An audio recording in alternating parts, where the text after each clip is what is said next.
Privet, c'est Jonathan. Le match entre la France et le Nigeria s'est terminé par un 2-1 pour l'équipe de France. C'est un match très intéressant puisque nous sommes vraiment dans une phase amicale où avec les équipes ça monte un petit peu crescendo sans vouloir dénigrer des nations comme la Jamaïque ou justement la Suisse. D'ailleurs, on avait perdu face justement à la Suisse en déplacement, mais on avait gagné notre premier match avec notre nouveau sélectionneur Laurent Bonadei face à la Jamaïque. Mais vraiment là, on va sur quelque chose de beaucoup plus crescendo puisque le dernier match, quatrième et dernier match de l'année, ce sera contre l'Espagne, championne du monde.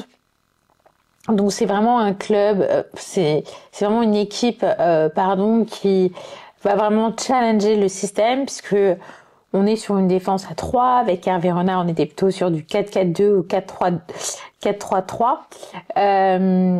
Là, on est vraiment sur un 3-4-3. Ça c'est intéressant de voir le trio en attaque. Ça a permis d'avoir vraiment beaucoup d'opportunités. On a vu que c'était des joueuses qui étaient plutôt solides. Quand on regarde les changements qu'il a effectués à la mi-temps, certes, il a expliqué qu'il a fait sortir Eugénie parce que ça commence à un petit peu trop à tirer sur son mollet. Donc on essaye d'être vigilant. Il a donné un petit peu de temps de jeu aussi à Selma qui revenait de blessure. Et en fait, tous les changements qu'il a fait, sachant que c'est un match amical, donc il peut avoir jusqu'à 6 changements, avec son groupe qui est quand même assez large, 28 joueuses, même si on a sélectionné 30, ils peuvent tout nous faire et avoir une équipe complètement différente au prochain match. Et malgré ces changements, on n'a pas perdu en qualité. Il a d'ailleurs mis en avant justement le super travail de Oriane dans le milieu de terrain, celui de Sandy, celui de Grace Gueyoro, et il a expliqué aussi le capitana, que Sandy en fait elle avait juste le brassard temporairement en attendant la rentrée de Sakina. Donc Sakina et Grace Gueyoro sont vice-capitaines en équipe de France et Wendy Renard est la capitaine. Et en même temps, elles ne sont même pas vice-capitaines dans leur club au Paris Saint-Germain, alors que elles étaient capitaines et vice-capitaines la saison dernière. Donc il y a toujours cette vraiment incompréhension. On voit qu'il y a vraiment un monde différent entre le club et l'équipe de France. C'est pour ça justement hier en conférence de presse, il disait que ce qui se passe au club, c'est pour le club et que Fabrice Sabriel aura beau ne pas la faire jouer ou la mettre sur le banc ou dans le groupe, elle aura toujours sa place en équipe de France parce qu'elle a, en gros, elle a plus rien à prouver. Qu'elle avait fait beaucoup de matchs, qu'elle avait enchaîné avec les JO, etc.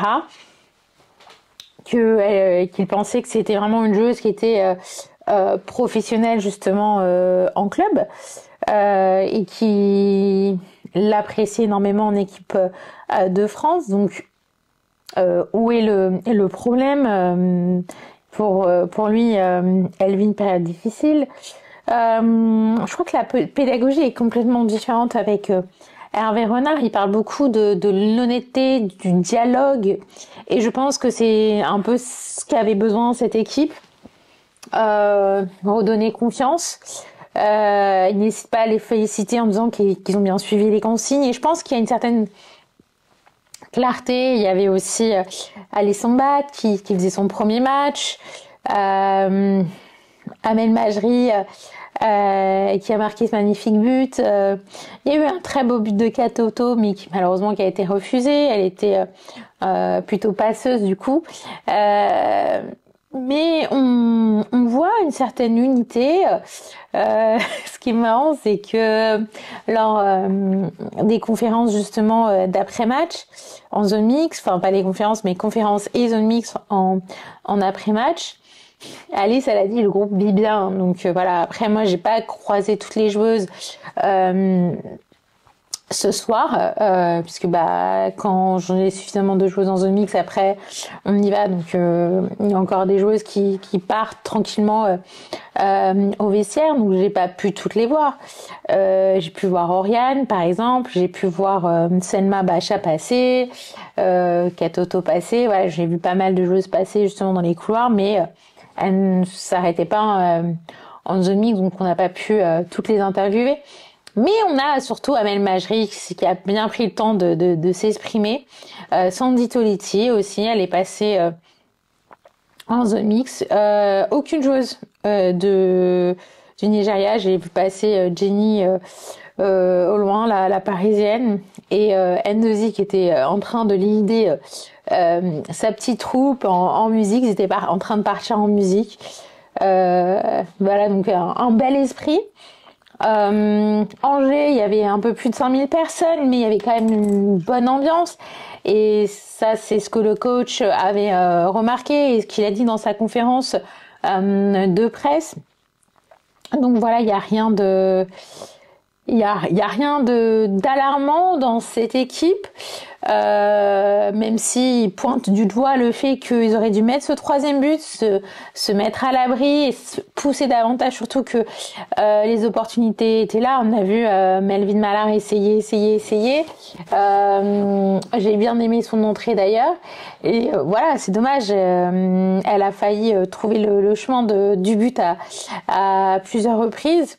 Donc c'est un système qui marche bien. Alice Sombat, elle est ok sur les deux et elle s'habitue assez facilement au changement. Donc il y a pas de sujet à voir justement là-dessus.